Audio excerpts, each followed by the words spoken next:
একটি গ্রামে রামু নামের একটি কাঠুরে থাকতো। সে কাঠ কেটে নিজের সংসার চালাতো।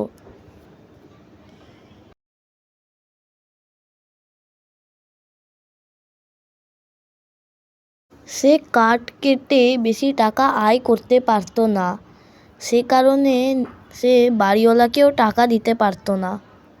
তার বউ তাকে একটি ভালো চাকরি করতে বলতো, কিন্তু সে কোনো ভালো চাকরি পেত না। সে একদিন জঙ্গলের গভীরে গেল বেশি কাঠ কাটার জন্য।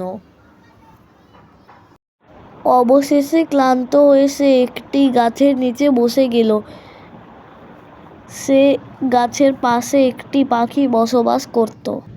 রামু কাঠুরে ওই গাছের কাছে গেল আর ভাবলো, অবশেষে এই গাছটা কেটে ফেলি।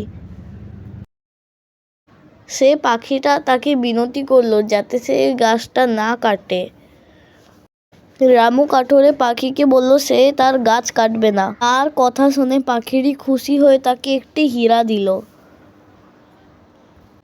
তারপর থেকে তাদের সংসারে আর কোনো অভাব রইল না।